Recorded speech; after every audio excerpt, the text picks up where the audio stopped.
comme différence principale entre la manière de faire d'ici et la manière de faire de l'Espagne. Ils sont plus autonomes, les élèves. Les élèves sont plus autonomes. Ils sont plus proches des profs aussi. Ils sont donc deux à débarquer de leur séjour en Espagne, un séjour particulier puisque Diego et Yanis y ont suivi des cours comme en France, avec des notes comme leurs collègues restés dans les Ardennes. Une collaboration étroite que seulement quelques lycées en France ont mise en pratique. C'est une expérience vraiment très enrichissante à la fois en matière d'élèves, d'étudiants, d'apprentissage et aussi en tant qu'homme. On a appris plein de choses, on est sortis, on a profité de la ville, un peu des études, mais ça va, c'était super intéressant. Les lycéens français qui rentrent d'Espagne, mais aussi des Espagnols qui sont actuellement dans les Ardennes. Ils sont en effet 3 à poursuivre temporairement leurs études ici, avec également au programme un stage en entreprise. C'est le cas de cette jeune femme qui a été complètement intégrée au sein de cette unité de production.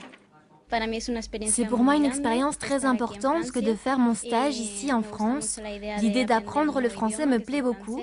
J'ai une très bonne impression générale de ce stage en France. J'apprends beaucoup sur la manière de travailler et je forge mon expérience. Cela peut être très important pour moi, pour mon futur.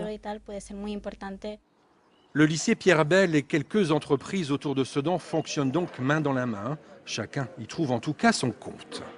Ce n'est pas du tout une charge, on leur fait participer, ils sont complètement intégrés, immergés au travail, dans le quotidien de notre entreprise.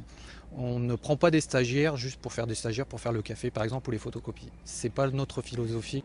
À quelques semaines des élections européennes, la volonté des professeurs et chefs d'entreprise de poursuivre ces échanges reste intacte. Un exemple peut-être, mais surtout une piste à suivre pour imaginer l'école de demain au sein de l'Europe.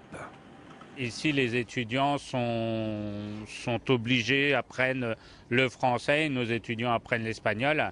Et il est important qu'ils apprennent évidemment l'anglais, c'est la langue normale, mais pour que l'Europe puisse s'entendre, il faut que chaque citoyen européen sache au moins 2 langues, 2 voire 3 langues.